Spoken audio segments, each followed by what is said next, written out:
Hey guys, Amit यार। तो दोस्तों, आज हम बात करने वाले आर्ट स्पीगलमैन के माउस इस ग्राफिक नॉवेल के बारे में। माउस दो पार्ट्स में पब्लिश हुआ था as a comic book in 1986 and 1992। बाद में इसे एक सिंगल वॉल्यूम में पब्लिश किया गया जो मेरे पास है, द कंप्लीट माउस। माउस एक काफ़ी इंपॉर्टेंट ग्राफिक नॉवेल है ग्राफिक नॉवेल्स की हिस्ट्री में, क्योंकि एक ऐसा पहला ग्राफिक नॉवेल है जिसे पुलिट्जर प्राइज़ मिला है।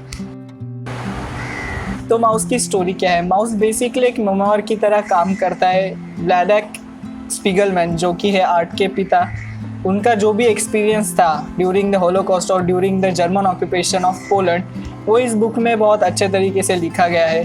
बेसिकली बुक हॉलोकॉस्ट के बारे में है, पर फिर भी हॉलोकॉस्ट के बारे में नहीं है, क्योंकि नॉर्मली बाकी के बुक्स जो भी नाजी ऑक्यूपेशन या वर्ल्ड वॉर 2 के बारे में बात करते हैं, वो जो सफरिंग है जूइश लोगों की, उनको कैपिटलाइज करने की कोशिश करता है। वैसा इस बुक में नहीं है, क्योंकि जो भी बहुत डरावनी चीज़ें हैं उस टाइम पे हुई उन्हें इस बुक में बिल्कुल भी इन डेप्थ दिखाया नहीं गया, डिपिक्ट नहीं किया गया।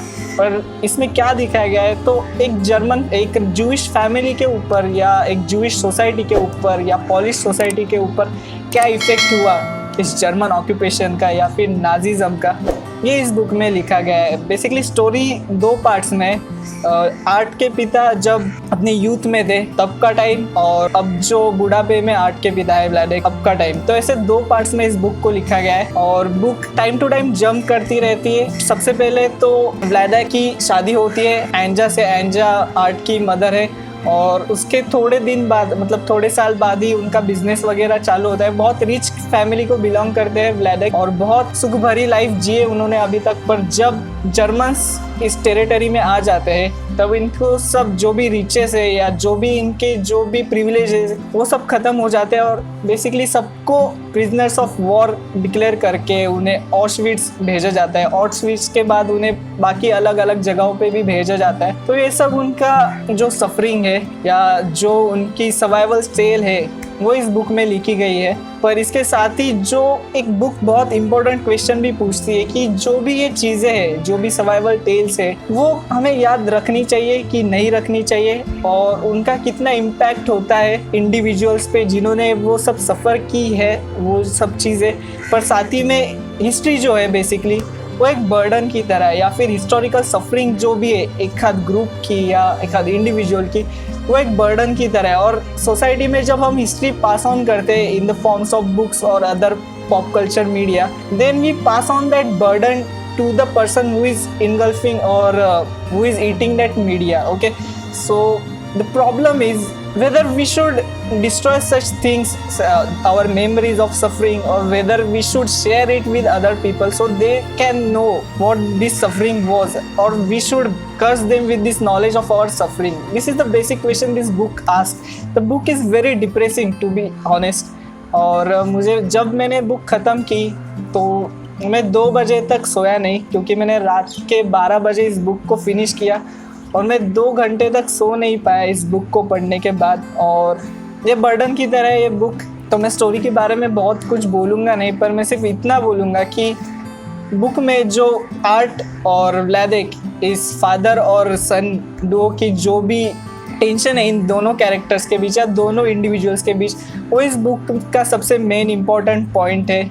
और दोनों, मतलब हम देख रहे हैं कि व्लादिक की लाइफ बहुत चेंज हो चुकी है सर्वाइवल के बाद, और उसके जो अभी वॉर के बाद का जो पीरियड है, उसकी जो लाइफ है वॉर के बाद की, तो उसके ऊपर काफ़ी गहरा प्रभाव पड़ा है इस वॉर का। और उसकी डेली लाइफ में वो बहुत अलग तरीके से बिहेव करने लगा है, और बहुत लोगों को इरिटेट होता है। तो time to time book self critic भी है आर्ट स्पीगलमैन का, कि मैं मेरे फादर को बहुत हेट करता हूँ क्योंकि वो ऐसा बिहेव कर रहे हैं। पर साथ ही में वो खुद ये भी बता रहे हैं कि मेरे फादर ने बहुत सफ़र किया है और मैं ऐसा सब चीज़ें उनके साथ कर रहा हूँ। तो उस एक सेल्फ गिल्ट भी है आर्ट के मन में कि वो अपने फादर या मदर के साथ ठीक से बिहेव नहीं कर रहा। आर्ट की मदर सुसाइड कर लेती है due to her experience at Auschwitz और अदर कंसंट्रेशन कैंप्स। तो ये सब है इस बुक में, आप खुद इसे पढ़िए। मैं सिर्फ आर्ट के बारे में बात करूँगा क्योंकि आर्ट सबसे इम्पोर्टेंट पार्ट है इस बुक का।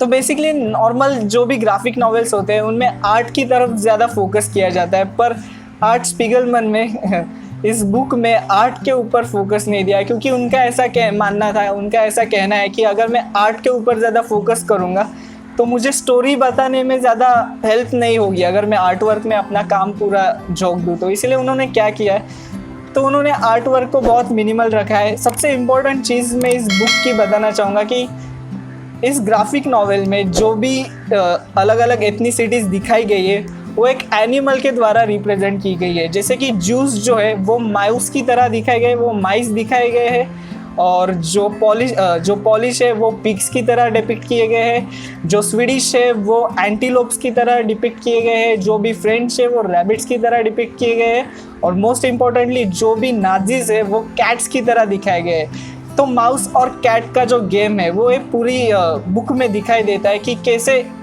बिल्ली या चूहों को पकड़ रही है। और जितने भी एनिमल्स दिखाए गए हैं, जितने भी आर्ट दिखाया गया है इस बुक में, तो कोई भी इंडिविजुअल स्पेशल तरीके से ड्रॉ नहीं किया गया है। इससे हमें एक मैसेज मिलता है कि लोग कैसे दूसरे लोगों को देख रहे थे। मतलब वॉर के टाइम पे कोई भी स्पेशल नहीं था, कोई कितना भी रिच हो, कितना भी पुअर हो, सब लोग सिर्फ एक बॉडी, एक डेड बॉडी बन गए थे जिसको हम कभी भी मार सकते हैं, कभी भी यूज़ कर सकते हैं, कॉन्सेंट्रेशन कैंप्स में एक्सपेरिमेंट कर सकते हैं उनके ऊपर।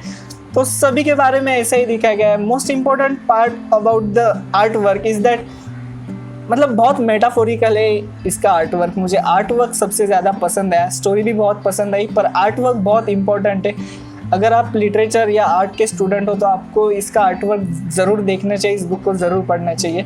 तो कुछ इंस्टेंसेस पे जो जूस है वो डिस्गाइज करते हैं खुद को पॉलिश क्लॉथ्स में, तो उन्हें बहुत अच्छी तरीके से बहुत फनीली डिपिक्ट किया गया है। तो इन जूस को, उनके ड्रेस को एक मास्क के द्वारा डिपिक्ट किया गया है। जैसे कि माउस जो है उसके ऊपर पिग का मास्क लगा दिया है। तो ऐसे बहुत सी चीज़ें इस बुक के आर्ट वर्क में, मुझे आर्ट वर्क सच में बहुत पसंद आया इस बुक का।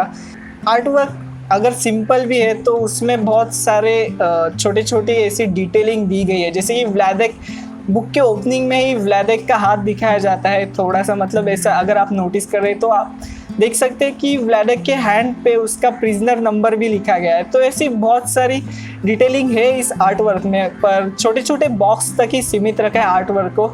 पर कुछ इंस्टेंसेस पे पूरा पेज भी कवर हो जाता है, एक आध बॉक्स से, एक आध आर्ट वर्क से। तो ऐसे भी इंस्टेंसेस है। आर्ट वर्क बहुत अच्छा है और मैं कहूँगा कि आपको इस बुक को ज़रूर पढ़ना चाहिए अगर आपको ग्राफिक नॉवेल्स पसंद है तो। और इस बुक को ज़रूर पढ़िए, एक हिस्टोरिकल आपको नॉलेज मिल जाएगा। जूस की सफरिंग नहीं दिखाई गई इस बुक में, तो इंडिविजुअल लेवल पे जो इम्पैक्ट हुआ है या सोसाइटी पे जो इम्पैक्ट हुआ है या पोस्ट वॉर जो कुछ चेंजेस हुए जूइश सोसाइटी में, वो सब इसमें दिखाए गए हैं। और रेसिज्म मतलब ब्लैक एंड वाइट में नहीं है रेसिज्म की, मतलब there is a grey area within all of us, we all are fascist, we all are racist, यही इस बुक का कहना है। अगर जूस ने सफ़र किया है तो इसका मतलब ये नहीं कि इस बुक में जूस को वाइट वॉश किया गया है। इसमें दिखाया गया है हिपोक्रेसी को, कि इतना सब सफरिंग करने के बाद भी जूस बहुत रेसिस्ट हो सकते हैं, इतना सब सफरिंग करने के बाद ब्लैक्स भी बहुत रेसिस्ट हो सकते हैं towards the other people, towards the brown, towards the yellow. ये सब इस बुक में दिखाया गया है। काफ़ी इंटरेस्टिंग ग्राफिक नॉवेल है। मैं इतना ही कहूँगा, आप इसे ज़रूर पढ़िए। अगर आपको बुक रिव्यूज़ या बुक्स में, ग्राफिक नॉवेल्स में या मांगास में इंटरेस्ट है तो आप इस चैनल को ज़रूर सब्सक्राइब कीजिए। बस इतना ही कहूँगा। धन्यवाद।